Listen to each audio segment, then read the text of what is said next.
Assalamualaikum warahmatullahi wabarakatuh. Jumpa kembali di channel Guru Matematik. Kali ini saya akan berbagi tentang bagaimana trik menyelesaikan soal berbentuk pilihan ganda kompleks bagi siswa sekalian untuk jenjang pendidikan SMP untuk persiapan sumatif akhir semester ganjil. Simak videonya sampai selesai. Baik, kita akan mulai. Soal yang pertama adalah Budi sedang bermain game petualangan. Pada level pertama, dia mendapatkan 150 poin karena berhasil menyelesaikan misi. Pada level kedua, dia kehilangan 80 poin karena tertangkap musuh. Lalu pada level ketiga, dia berhasil mendapatkan bonus poin sebesar 2 kali lipat dari poin yang didapat pada level pertama. Manakah pernyataan berikut yang benar? Nah, karena ini adalah soal dalam bentuk pilihan ganda, hal ini bisa terlihat dari bentuk pilihannya. Jadi, kalau bentuknya dalam bentuk persegi, maka di Google Formulir itu bahwa soal ini adalah soal pilihan ganda kompleks. Sedangkan kalau pilihannya dalam bentuk lingkaran, maka pilihannya adalah pilihan ganda biasa yang hanya memiliki satu jawaban yang benar.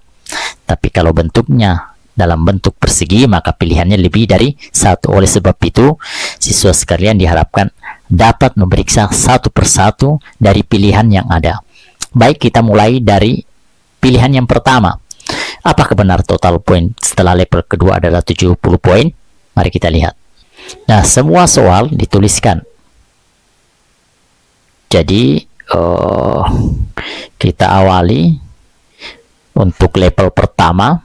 Jadi, kita tuliskan untuk level 1 itu Budi memiliki poin 150. Sedangkan poin yang kedua, maksud saya level yang kedua, poin kehilangan angka sebesar 80. Kemudian pada level ketiga, ternyata Budi mendapatkan 2 kali lipat dari poin yang pertama. Kalau begitu 2 dikali 150 sama dengan 300.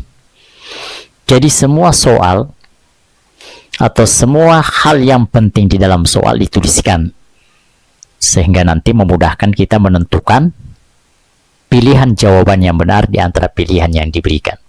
Nah, sekarang kita hitung pilihan yang pertama. Total poin Budi itu adalah 70 poin. Jadi kita hitung level pertama ditambah dengan level kedua, maka hasilnya adalah 150 ditambah negatif 80, karena Budi kehilangan 80 poin setelah level ke-2, maka diperoleh adalah 150 dikurangi 80, hasilnya adalah 70. Berarti untuk pilihan pertama ini adalah benar. Kemudian kita lanjut ke pilihan berikutnya.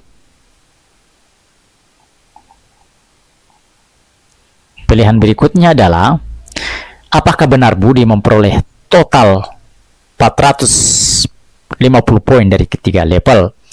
Kalau begitu kita tuliskan untuk pilihan yang ketiga adalah, yang kedua maksud saya, pilihan pertama ditambah pilihan yang kedua, pilihan yang kedua ditambah pilihan yang ketiga. Tadi kita sudah hitung total nilai poin pertama dan kedua adalah 70, ditambah dengan poin yang ketiga adalah 300, maka total poin pilihan kedua adalah 370. Berarti ini pilihannya salah.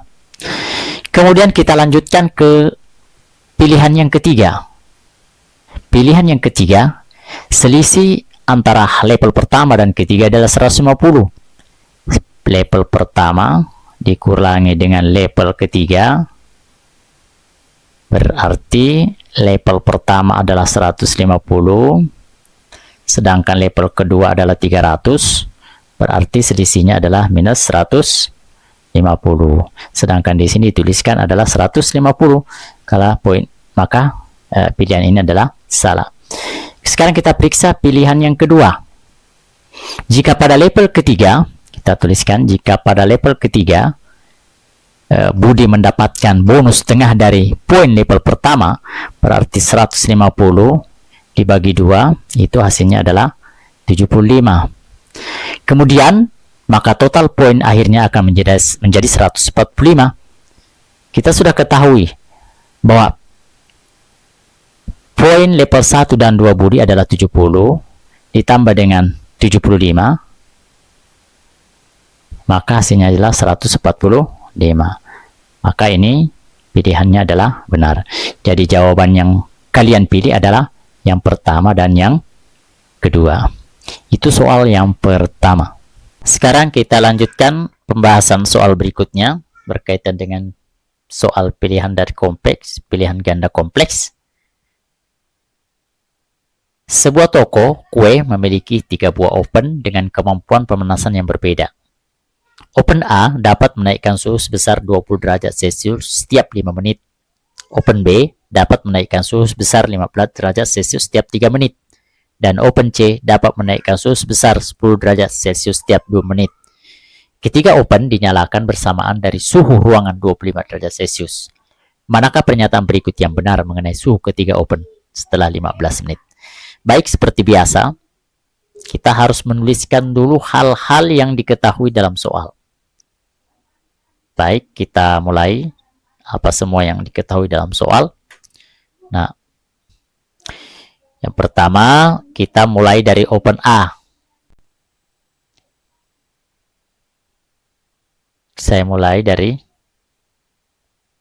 oven A. Oven A itu 20 derajat Celcius setiap 5 menit. 20 derajat setiap 5 menit. Kalau begitu, dalam 1 menitnya suhunya adalah 20 derajat Celcius dibagi 5 menit sama dengan 4 derajat Celcius. Kemudian suhunya dinaikkan atau dipanaskan selama 15 menit. Berarti suhu untuk oven A setelah dinaikkan 15 menit adalah 60 derajat Celcius. Kemudian untuk oven B, itu sama dengan 15 derajat Celcius setiap 3 menit. Kalau begitu 1 menitnya itu sama dengan 15 derajat dibagi 3. Maka diperoleh 5 derajat Celcius. Dikali dipanaskan selama 15 menit. Maka diperoleh hasil 75 derajat Celcius. Untuk oven C itu suhunya adalah 10 derajat Celcius setiap 2 menit. Kalau begitu dalam 1 menit itu adalah 10 dibagi dengan 2 menit. Hasilnya adalah 5 derajat Celcius. Kemudian dipanaskan selama 15 menit. Maka hasilnya adalah 75 derajat Celcius. Sekarang suhu ruangan adalah 25 derajat. Dengan demikian, suhu untuk oven A itu suhunya adalah 60 derajat Celcius ditambah 25 derajat Celcius. Hasilnya adalah 85 derajat Celcius. Sedangkan open C, open B itu 75 derajat Celcius ditambah 25 derajat Celcius sama dengan 100 derajat Celcius. Open C itu sama dengan open B. Open B masing-masing adalah 100 derajat Celcius. Sekarang kita lihat pernyataannya. Suhu open B dan C itu adalah sama, benar. Suhu open B lebih tinggi dari open A. Open B adalah 100, sedangkan open B-nya adalah 85. Jadi open B 100, open A-nya 85. Sudah benar. Benar juga. Kemudian selisih antara open A dan open B. Open A-nya adalah 15 derajat Celcius. Sekarang 100 kurang 85 adalah benar ya. Kemudian suhu terendah adalah open A. Karena open A 85 sedangkan open B dan C adalah 100. Jadi open A adalah suhu terendah. Jadi jawaban semuanya benar. Oke, sekarang kita lanjutkan soal berikutnya, yaitu Budi memiliki peternakan kelinci mini. Ia memiliki 15 ekor kelinci yang sangat ia sayangi. Untuk menjaga kesehatan kelincinya, Budi memberikan 3 jenis makanan setiap harinya, yaitu rumput gajah 2 kg per hari dengan harga 5.000 per kilogram, wortel 500 gram per hari dengan harga 12.000 per kilogram, pelet kelinci 100 gram per hari dengan harga 15.000 rupiah per kilogram. Nah, sekarang jika Budi ingin menghitung total biaya makanan untuk kelincinya selama 1 bulan atau 30 hari, manakah pernyataan berikut yang benar? Pilihlah semua jawaban yang benar. Sekarang kita mulai untuk menjawab pertanyaan soal ini. Ingat bahwa kita akan menuliskan semua keterangan yang diketahui dalam soal. Oke, sekarang kita lihat apa semua yang kita ketahui. Nah, kita hitung dulu untuk rumput gajah. Untuk rumput gajah. Jadi sesingkat saja, rumput gajah itu kita peroleh 2 kg per hari. 2 kg per hari. Karena kita akan memberi makanan selama 30 hari, berarti dikalikan dengan 30 hari. Berarti diperoleh untuk rumput gajah itu 60 kg selama 1 bulan. Setelah itu kita lanjutkan ke wortel. Wortel itu dalam sehari 500 gram. 500 gram per hari selama 30 hari. Maka diperoleh 15.000 gram. Ini kalau dijadikan kilogram menjadi 15 kilogram. Karena 1 kilogram itu sama dengan 1000 gram. Kemudian untuk pelet kelinci. Pelet kelinci itu dalam 1 hari 100 gram per hari dikali 30 hari. Maka diperoleh atau sama dengan 3 kilogram.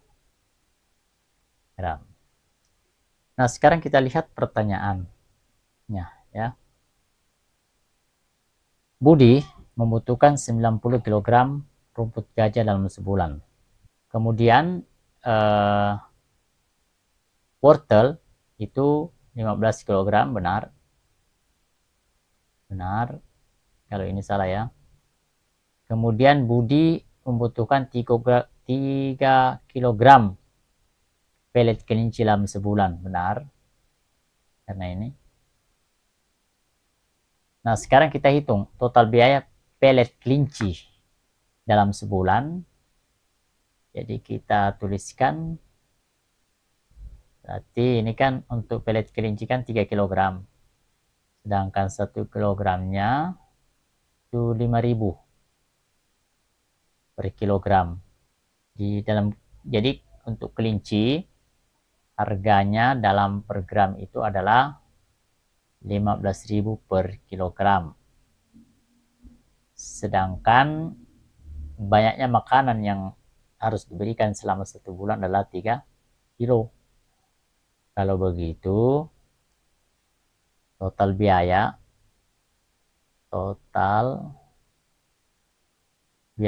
untuk pelet kelinci itu sama dengan 3 kilo kali 15.000 sama dengan 45.000.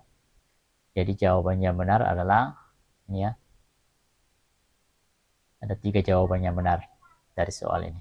Sekarang kita ambil salah satu soal yang masuk di bab bilangan rasional, yaitu tentang membandingkan bilangan rasional. Perhatikan soal ini, kita lihat bahwa untuk nomor 1 pada kolom pertama itu jumlah bahan yang tersedia, itu 1/4 sendok makan saus tiram, kemudian dituangkan ke dalam wadah dengan ukuran 1/3 sendok makan. Kita tinggal memberikan keterangan apakah cukup atau tidak cukup. Jadi ini adalah salah satu bentuk soal pilihan ganda kompleks. Baik, bagaimana cara menyelesaikan? Silahkan.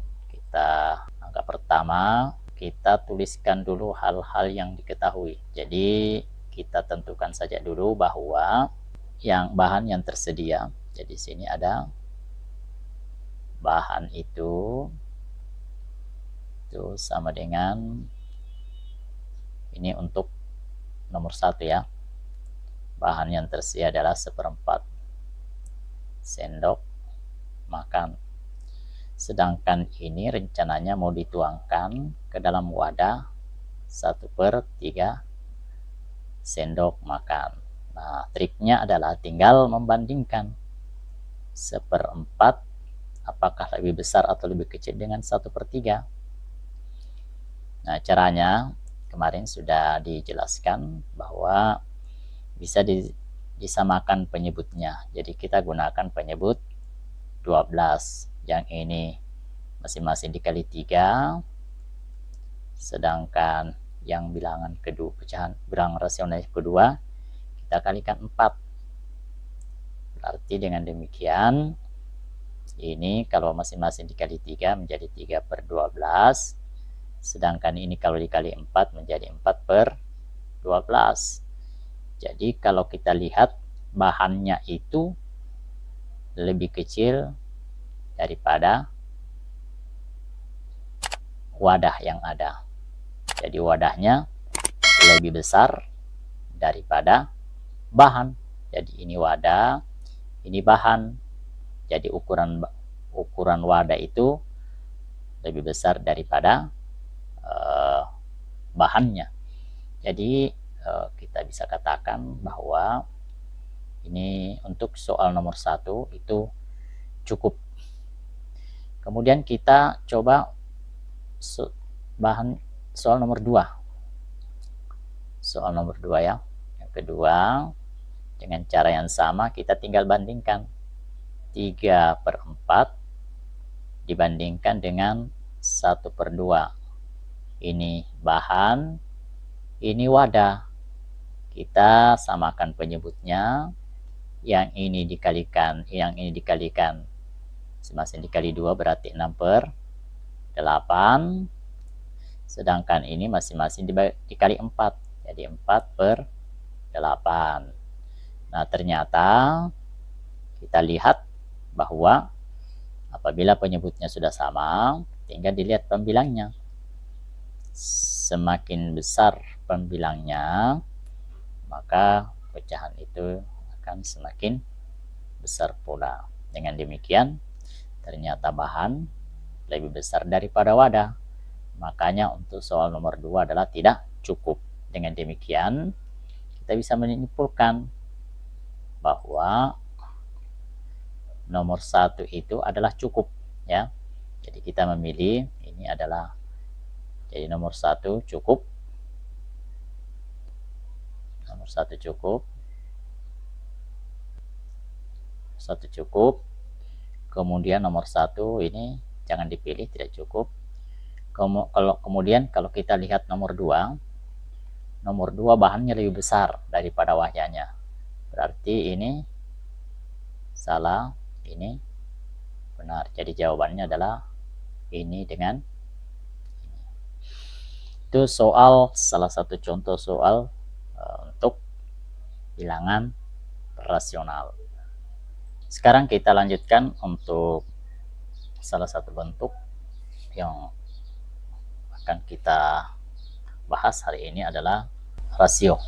Pada bab rasio, ada sebuah mobil, perhatikan gambar sebuah mobil, kemudian perhatikan bidang miring. Bidang miring digunakan karena memudahkan untuk memindahkan benda ke tempat yang lebih tinggi. Kemudian ini dinyatakan dalam rasio panjang bidang miring terhadap ketinggian. Perhatikan tabel untuk bagian A, bidang miring bagian A itu panjang bidang miring 150 cm, kemudian tinggi bidang miring adalah 100 cm. Kemudian B, untuk B panjang bidang miringnya 100, sedangkan ketinggian bidang miring adalah 50 cm. Kemudian untuk gambar C, bidang miring C maksud saya adalah panjang bidang miringnya adalah 120 cm, sedangkan ketinggian bidang miring adalah 40 cm. Nah, menurut kalian bidang miring mana yang paling memudahkan untuk memindahkan drum? Jelaskan jawaban kalian. Bidang miring mana yang paling memudahkan untuk memindahkan drum? Nah, untuk mengetahui yang paling mudah adalah kita cukup mencari rasio panjang bidang miring terhadap ketinggian bidang miring. Jadi kalau kita perhatikan untuk bidang miring A, rasionya adalah kita bisa lihat untuk gambar A itu rasionya kita bisa tuliskan 150 berbanding 100. Ini kalau kita sederhanakan menjadi 15 banding 10, atau masing-masing dibagi 5 berarti 3 banding 2. Kemudian untuk B, rasionya adalah 100 berbanding 50, sama dengan masing-masing dibagi 5, berarti ini kalau kita sederhanakan 10 berbanding 5 atau 2 berbanding 1. Kemudian kita cari rasio bagian C. Itu rasionya adalah 120 berbanding 40 atau masing-masing dibagi 40 berarti 3 banding 1. Jadi ini adalah rasio untuk kemiringan C. Kemudian ini adalah rasio untuk bidang miring B, dan ini adalah rasio untuk bidang miring A. Nah, kalau kita lihat bahwa di antara ketiga rasio yang ada, maka rasio yang paling besar adalah gambar C. Dengan demikian, bidang miring yang paling memudahkan untuk memindahkan drum adalah pada gambar C. Demikian video pembahasan soal kali ini, semoga bermanfaat. Saya akhiri, assalamualaikum warahmatullahi wabarakatuh.